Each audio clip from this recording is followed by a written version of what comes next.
I was with my friend Mary and we were at Federation Square. For those of you that don't live in Melbourne, Federation Square is a beautiful piece in the middle of the city, cobblestones, architecture and museums and close to walkways and bits and pieces. And Mary was in town for a small period of time and we decided to go for a walk along the Yarra. It was maybe 5 in the afternoon, and as we were walking back from our walk and talk, we saw 2 gangs of teens going really hard at each other. And it was really scary to me. I felt paralysed. I wanted to help. I wanted to put myself right in the middle. And luckily, my friend Mary dragged me away. It was clear that they were all high on drugs and that for me getting in the middle of that would not have helped. I'm only 5'2". But I did feel sad for all of those kids, sad that they have chosen this type of life and wondering how that might be turned around. Today's episode is a bit of a personal share for me. I don't know about you, but as a woman in their 40s, I actually don't feel very safe when I'm out and about. I started the year upping my steps to 20,000 steps a day. That was my goal, to get to 20,000 steps a day. And before you ask, yes, I've done it. I've done it every day since January 29. That's a lot of steps. And some of them needed to happen before breakfast. And for me, that meant a get up of 5 a.m. Do you know how dark it is at 5 a.m.? I really didn't like to think about it.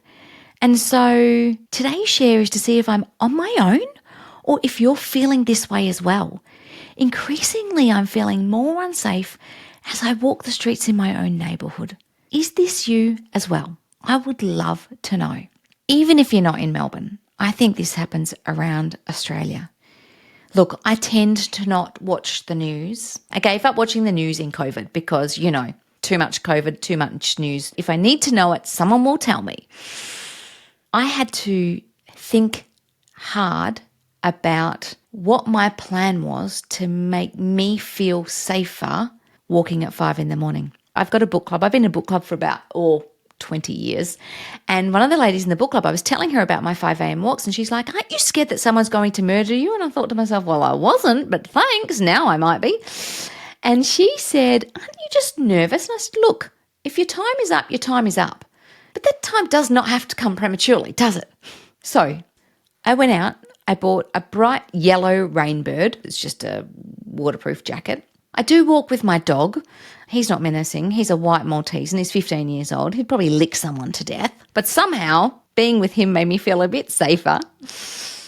I got a big torch so that if I needed to, I could bop someone over the head with it.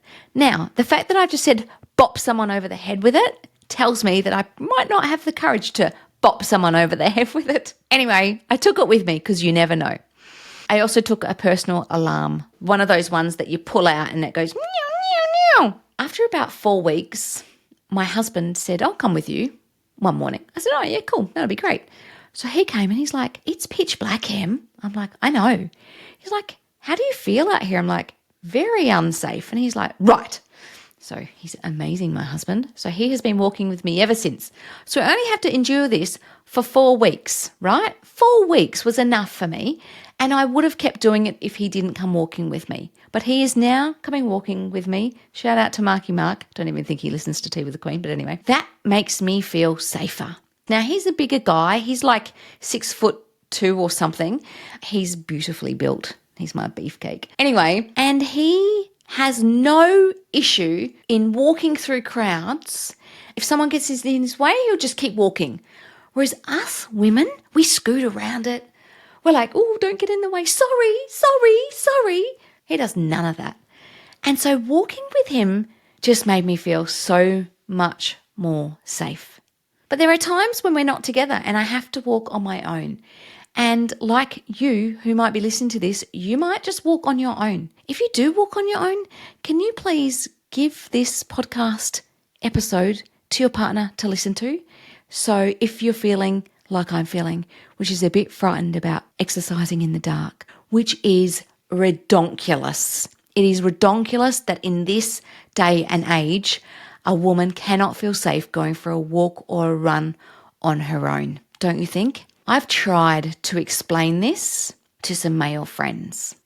They just don't have the same level of understanding about it. I want to tell you a small story. So my husband and I were walking along, and this guy almost hit us as he was coming into a service station as we were walking. My husband yelled out at him, and I said, "Don't yell out at him." He's like, "He almost hit us." He was well within his rights to yell out, right? And so I had to say to my husband, "Hey, if I'm on my own next time, I'm just a target." And he's like, "What?"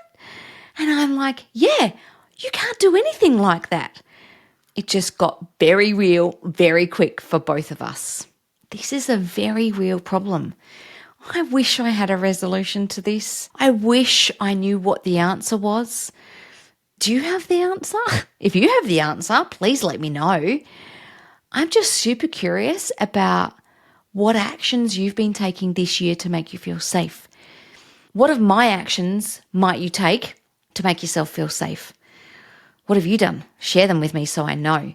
One of the other things that I have done is if someone's walking towards me, a male or a female, I will always say hello, because I think, if something's going to happen, at least I'll know their voice.